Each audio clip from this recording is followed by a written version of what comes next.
Hey guys, John Philippine here, Tough Temple Barbell.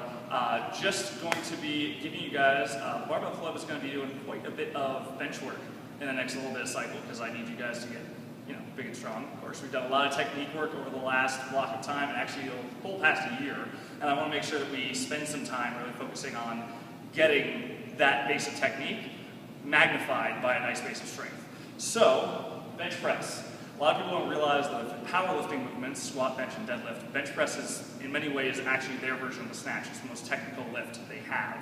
If done properly, the bench press seems to be something that can actually help with shoulder stability all around and can help you build up a nice, stable shoulder base that'll allow you to go even overhead with good technique. You get sloppy, you have bad row reps, and then your shoulders start to get beat up.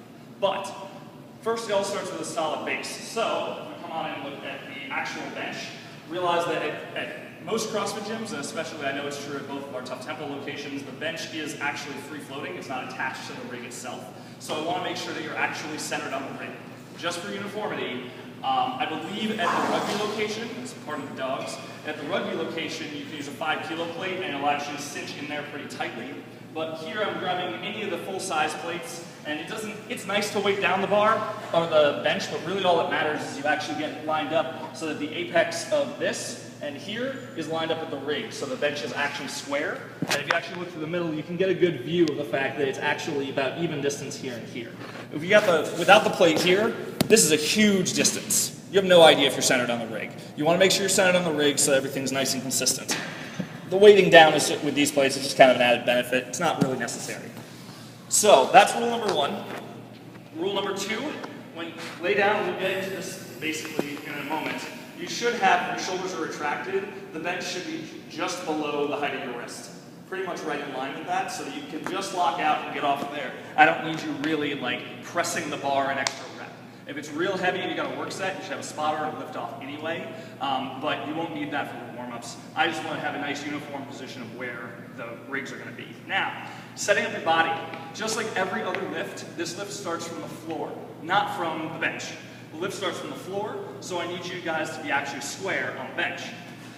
The trick I got taught is that we're actually going to plant our feet. I usually have myself placed about a hand width on the side of the bench. We're going to place our hands here, get ourselves set up nice and tight, feet underneath us. You can see from this angle that the feet, I'm trying to get them squared off pretty much parallel, and I'm actually getting the same amount of distance here and here. Notice that, no, these benches aren't going to kill you. Yes, even at the other location they're a little bit longer, it's not going to kill you, just go on the outside of the supports. Get yourself planted and square. Take a look, make sure you're even this way and this way. Once you got that planted, your feet never move again, all right? Wherever you get consistent with, keep your feet planted and keep them square. From that, as I'm getting myself in position, all the rest of me can change, but those feet are going to stay planted. What's up, Archie? Oh, he wants to bench press too. Sorry, buddy. We're going to go ahead and lay ourselves back down. Notice that I don't move my feet. So, from here, now I've got myself on a square bench, feet are square. I've actually got some hip issues in my past, and some shoulder issues, so this actually doesn't feel square to me. That's why we check visually before we lay down. I'm actually going to take and grab the bench here and here, and I'm going to press myself down until I'm nice and fully wound up. Got this whole lineup going from shoulder all the way to the base. I'm activating my shoulders into this position. The shoulders get nice and depressed. They're not shrugged up. This also, by the way, nice little warm-up if you're planning on snatching at some point, teaching you how to activate through your shoulder muscles. There is going to be a bit of a back arch, but I'm not going nuts with this arch. Actually, it's just enough arch so that once I have the bench up here, centered wherever it feels balanced, shoulders pressed and down, lats active. Once it's there, I'm actually trying to flatten my back as much as possible. I'm trying to squeeze my glutes, drive my heels into the ground, and flatten my back. But I'm not going to be able to quite make it. Obviously, your body has the natural orthotic curves and all that, but I want to get you using the bench as a fulcrum to extend your back. So the lower back is getting flattened down. I'm actually going to tuck my chin. Same idea, to extend that thoracic spine on both sides. Again, I'm not here. I'm going to be flattening 1 and 2 to get myself as low as possible. From there, I'm going to set my eyes, hold all that in place, set my eyes exactly where the bar is in relation to my view of the ceiling. Keep my eyes placed, get my nice big air, down, touch just below the pec line, right about on the shoulder, on the bottom of the rib cage. I'm going to press back up.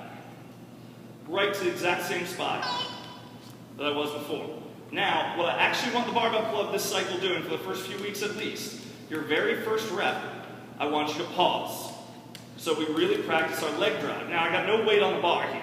So if I use that leg drive, what would end up happening? How do I know I'm using my leg drive? No weight on the bar, obviously scale as needed, but this is for demonstration purposes. With no weight on the bar, what would I do? I would drive with those legs real hard, and I actually slide up the bench.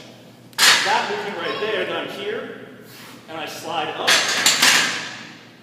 Clearly I don't want that happening in a real bench press rep. But if I try to create that heel drive, if I try to create that leg drive, I'm going to create so much tension through my whole body, and the explosiveness of all of that at once is going to give you a lot more power here, not to mention a lot more stability. As we do this, obviously as you got more weight on there, scale up your leg drive just as you scale up your arm drive. You're going to be scaling up in line with the amount of weight on there, and that weight is actually going to be keeping those shoulders pinned exactly where you want them. So, quick review of a lot of different points. Like I said, the bench press is actually the complicated one from powerlifting. We're going to square off the bench using the plates to measure and make sure that everything's squared this way and along the middle. We're going to turn around, we're going to plant our feet symmetrical and straight ahead. Keep the feet planted with the rest of our body moving. Hands on the rig, push ourselves down to wind up. Squeeze the glutes and the core. Get our standard grip. I'm going to say clean grip for a moment. We can play with that as needed on a case-by-case basis. That's a good starting point for a bunch of weightlifters. Bring the bar down, get it balanced, shoulders down and depressed. And you're going to flatten that arch, drive here, touch, and drive back. Every rep after that, you can be thrown in everything together.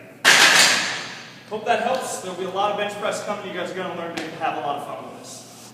Peace.